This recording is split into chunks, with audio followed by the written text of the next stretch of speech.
ગુણવત્તા, ઉત્તમતા, નવીનતા અને શ્રેષ્ઠ વ્યવસાયિક સંસ્થાઓને પ્રોત્સાહન આપતા પ્રતિષ્ઠિત ક્વોલિટી માર્ક ટ્રસ્ટ દ્વારા આયોજિત 15મા ક્વોલિટી માર્ક એવોર્ડ્સ 2026નું ભવ્ય આયોજન 24 ઓગસ્ટ 2026ના રોજ નારાયણી હાઇટ્સ, ગાંધીનગર ખાતે બ્લેક ટાઈ ગાલા સેરેમનીમાં કરવામાં આવ્યું હતું.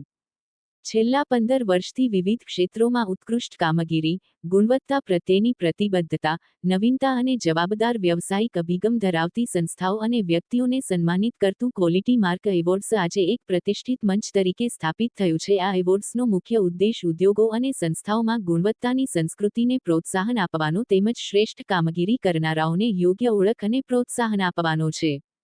ગુજરાતના મહાનુભાવો અને વિશિષ્ટ અતિથિઓની ઉપસ્થિતિ. 15મા ક્વોલિટી માર્ક એવોર્ડ્સની ભવ્ય સાંજમાં ગુજરાત સરકારના માનનીય મંત્રીઓ અને વિવિધ ક્ષેત્રોના પ્રતિષ્ઠિત મહાનુભાવોની વિશેષ ઉપસ્થિતિ રહી હતી. કાર્યક્રમમાં શ્રી જીતુભાઈ વાઘાણી, માનનીય મંત્રી, કૃષિ અને ખેડૂત કલ્યાણ, ડોક્ટર જયરામભાઈ ગામિત, માનનીય રાજ્યમંત્રી, ઉદ્યોગો તથા સૂક્ષ્મ, લઘુ અને મધ્યમ ઉદ્યોગો વિભાગ, તથા શ્રી કૌશિકભાઈ વેકરિયા, માનનીય રાજ્યમંત્રી, ઉર્જા અને પેટ્રોકેમિકલ્સની મુખ્ય અતિથિ તરીકે ઉપસ્થિતિ રહી હતી. આ ઉપરાંત શ્રી દિલીપ સંઘાણી, ચેરમેન, ઇફકો તથા ડોક્ટર પ્રશાંત કોરાટ, ગુજરાત ભાજપના મહામંત્રી વિશિષ્ટ અતિથિ તરીકે ઉપસ્થિત રહ્યા હતા. બોલિવૂડ અભિનેત્રી ઈશિતા દત્તાની સેલિબ્રિટી ગેસ્ટ તરીકેની વિશેષ ઉપસ્થિતિએ સમારંભની ભવ્યતામાં વધારો કર્યો હતો. ગુણવત્તાની સંસ્કૃતિને મજબૂત બનાવવાનો સંકલ્પ. ક્વોલિટી માર્ક ટ્રસ્ટના સ્થાપક શ્રી હેતલ ઠક્કરે જણાવ્યું હતું કે, છેલ્લા 1.5 દાયકાથી ક્વોલિટી માર્ક એવોર્ડ્સ દ્વારા અમારો સતત પ્રયાસ રહ્યો છે કે ભારતીય ઉદ્યોગોમાં ગુણવત્તા અને ઉત્તમતા માટેની સંસ્કૃતિને વધુ મજબૂત બનાવવામાં આવે. 15મું સંસ્કરણ આ યાત્રામાં વધુ એક મહત્વપૂર્ણ સીમાચિહ્ન છે. અમારો ઉદ્દેશ માત્ર શ્રેષ્ઠ કામગીરી કરનાર સંસ્થાઓને સન્માનિત કરવાનો નથી, પરંતુ સમગ્ર ઉદ્યોગ જગતને ગુણવત્તા, નવીનતા, ટકાઉપણું અને નૈતિક વ્યવસાય તરફ આગળ વધવા માટે પ્રેરિત કરવાનો છે.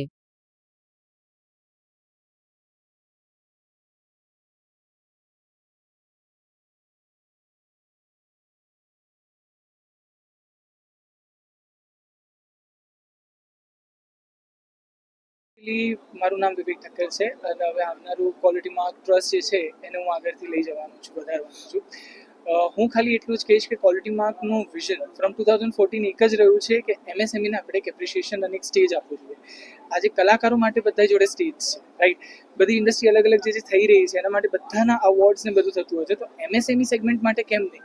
જે લોકો આખું વર્ષ કામ કરીને દેશને ગ્રો કરી રહ્યા છે એ લોકો માટે કયું સ્ટેજ છે? તો એ છે ક્વોલિટી માર્ક.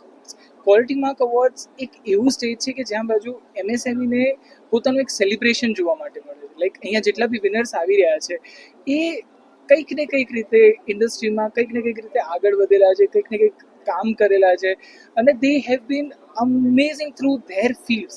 પોતાની ફિલ્ડ્સના એક રીતે કહી શકાય કે દે આર ધ પાયનિયર્સ. લાઈક હું વારીની વાત કરું તો એ સોલરની અંદર આપણે સૌને ખબર છે કે they have done a great job.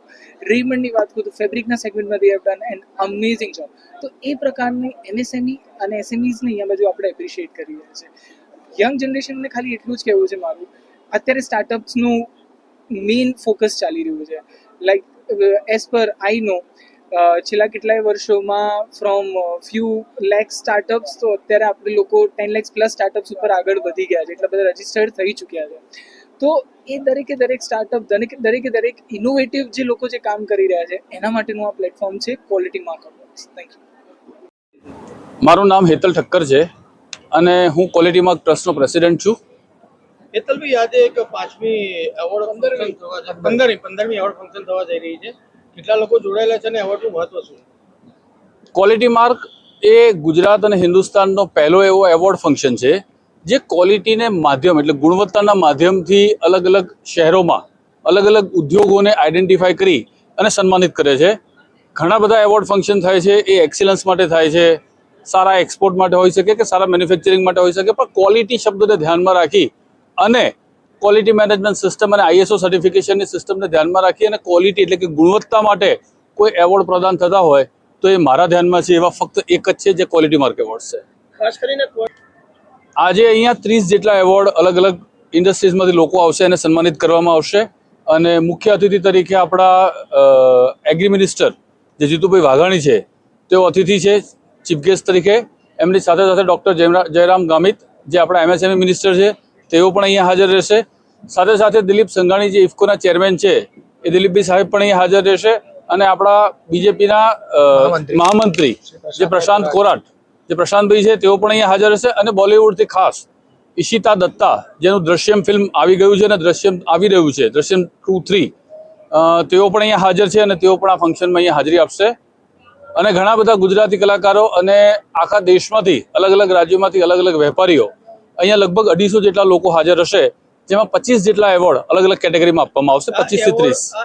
હા, આ એવોર્ડ માટે સૌપ્રથમ નોમિનેશન મંગાવવામાં આવે છે ઓનલાઈન, અને નોમિનેશનને અમારી જ્યુરી આઈડેન્ટિફાઈ કરી અને અમારી પ્રોસેસ મુજબ એમનો ટેલિફોનિક ઇન્ટરવ્યૂ થાય છે. લગભગ 30 થી 40 મિનિટનો ટેલિફોનિક ઇન્ટરવ્યૂ જે આઈડેન્ટિફાઈ કરેલો છે ચેકલિસ્ટ મુજબ, એ અમારી ટીમ ઇન્ટરવ્યૂ કરે છે. અને ત્યારબાદ જ્યુરી એમાંથી જે સિલેક્ટ કરે એ કંપનીમાં અમે પર્સનલી વિઝિટ કરીએ છીએ. અમે એમને ત્યાં જઈને જોઈએ છીએ કે એમણે જે વાત કરી છે કે જે ક્વોલિટી માટે એ લોકો જે કમિટમેન્ટ આપી રહ્યા છે એ કેટલું સાચું છે અને કેટલું સફળ છે. અને એ રૂબરૂ વિઝિટ કર્યા પછી અમારી જ્યુરી નક્કી કરે છે કે ખરેખર આ કંપની આ એવોર્ડની લાયકાત ધરાવે છે કે નથી ધરાવતી.